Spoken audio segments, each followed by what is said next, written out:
दोस्तों, आज की वीडियो उन सभी एसएससी एस्पिरेंट के लिए है जो सीजीएल 2025 की जर्नी में हैं। प्री एग्ज़ाम ख़त्म हो चुका है। अब सबका ध्यान एक ही क्वेश्चन पर है, मेंस की प्रिपरेशन कब स्टार्ट करें, कैसे करें। और ये भी एक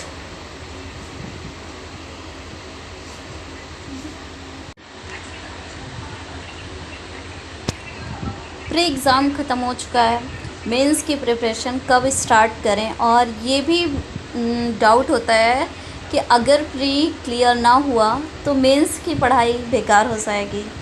तो कुछ लोग ऐसा सोच रहे हैं। तो इस वीडियो में हम एक डिटेल्ड स्ट्रेटजी डिस्कस करेंगे जिसमें हर टॉपिक कवर होगा। प्री के बाद वेट नहीं करना चाहिए। प्री दे चुके हो तो वेट मत करो रिज़ल्ट आने का, क्योंकि रिज़ल्ट बहुत टाइम लेगा। जैसे कि शायद री एग्ज़ाम 14 अक्टूबर को है सीजीएल का।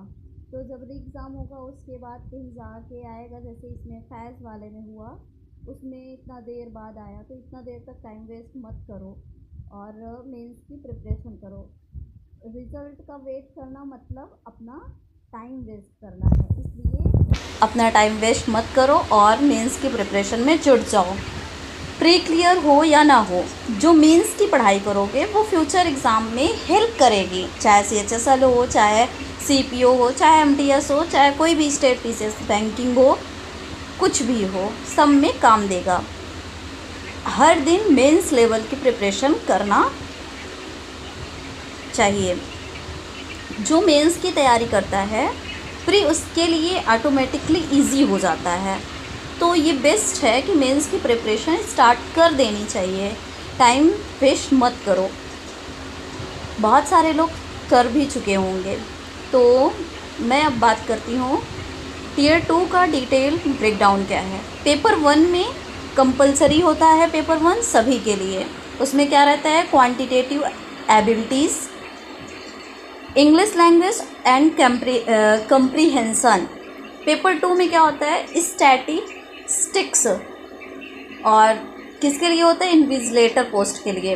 और पेपर 3 में क्या होता है, general studies, finance and economics, किसके लिए, AAO के लिए, AAO पोस्ट के लिए ये होता है।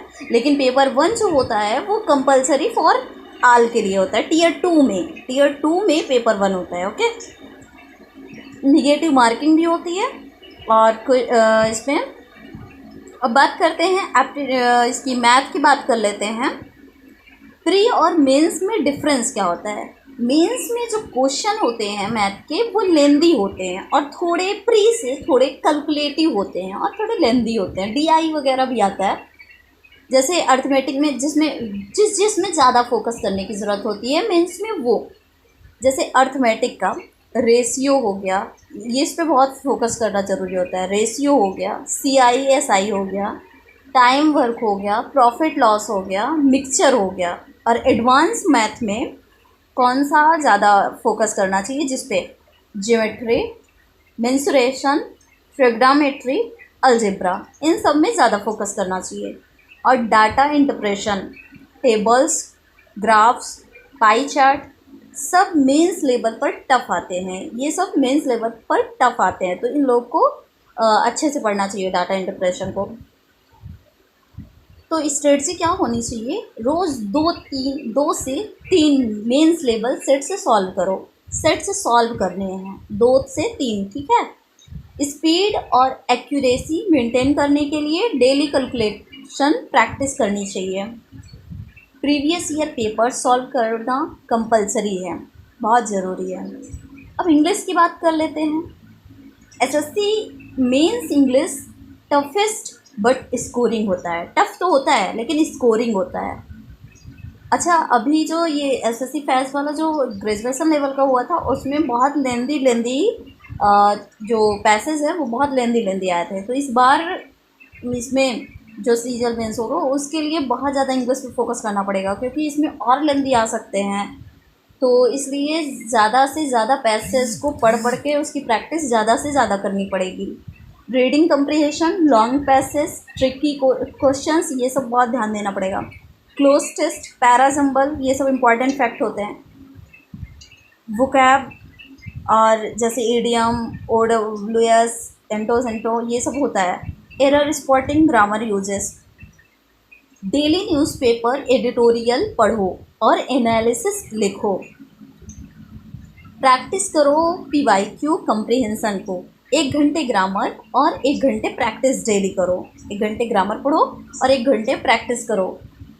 नोट्स, इंग्लिश में कंसिस्टेंसी हाई स्कोर, अगर कंसिस्टेंसी इंग्लिश में है तो स्कोर हाई जाएगा। हर 3 से 4 दिन में एक फुल मेंस मॉक टेस्ट दो। सिर्फ टेस्ट देना नहीं, उसका एनालिसिस भी करो। गलतियों की लिस्ट बनाओ। वीक टॉपिक्स रिवाइज करो। टेस्ट के बाद अपना परफॉर्मेंस ग्राफ ट्रैक करो। एक मॉडल डेली रूटीन सजेस्ट करो। मॉर्निंग, जैसे मॉर्निंग में क्वांट प्रैक्टिस कर लो 3 आवर। आफ्टरनून इवनिंग कंप्रीहेंशन और ग्रामर को ले तुम दोनों कर लो 3 आवर में। ये एग्जांपल दे रहे हैं, जरूरी नहीं कि आप भी ऐसा ही करें। इवनिंग टॉपिक रिवीजन, उसमें कर लो इवनिंग में 2 घंटे के लिए डीआई या फिर पीवाईक्यू कर लो। नाइट में रख लो mock analysis plus vocab revision 1 hour. ये एग्जांपल है, ऐसे आप बना सकते हो अपना।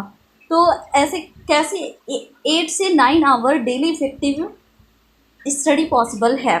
Short breaks, health routine, consistency tips. मान लो अगर जैसे कुछ लोग ऐसे सोच रहे हैं, अगर प्री क्लियर नहीं हुआ तो क्या करेंगे, मेंस की तैयारी क्यों करें, तो ये अभी हम स्टार्टिंग में ही बता दिए क्यों करें। अगर प्री क्लियर नहीं हुआ तो ये डर देखो सबको लगता है, सबको ये डर होता है, लेकिन मेंस की पढ़ाई वेस्ट थोड़ी ना जाएगी, वो वेस्ट नहीं होती है। अगर प्री क्लियर ना हुआ तो आप नेक्स्ट अटेम्प्ट में 10 गुना स्ट्रॉन्ग रहोगे। जो कॉन्सेप्ट्स मेंस लेवल के लिए पढ़ोगे वो प्री में ऑटोमेटिकली हेल्प करेंगे। एसएससी के साथ साथ बैंकिंग, इंश्योरेंस, स्टेट एग्ज़ाम में भी यूज होगा। अपना फोकस बना रहे, डिस्ट्रैक्शन अवॉइड करो, सोशल मीडिया, निगेटिविटी, अपनी जर्नी पे फैथ रखो। आप जितना ज़्यादा मेंस लेवल का हार्ड वर्क करोगे उतना ही एग्ज़ाम हॉल में कॉन्फिडेंस होगा, और अगर इस बार नहीं हुआ तो अगली बार आप अनबीटेबल होगे। प्रिपरेशन एक सफ़र है और मेंस उस सफ़र का असली टेस्ट है। तो कल का इंतज़ार मत करो, आज से शुरू हो जाओ। तो आज से स्टार्ट कर दो। Thank you for watching this video. Like and subscribe कर लो। मैं लेटेस्ट अपडेट भी देती रहूँगी और ट्रिक के क्वेश्चन देती रहूँगी और मॉक एनालिसिस वीडियो भी दूँगी। तो thank you for watching this video. Thank you.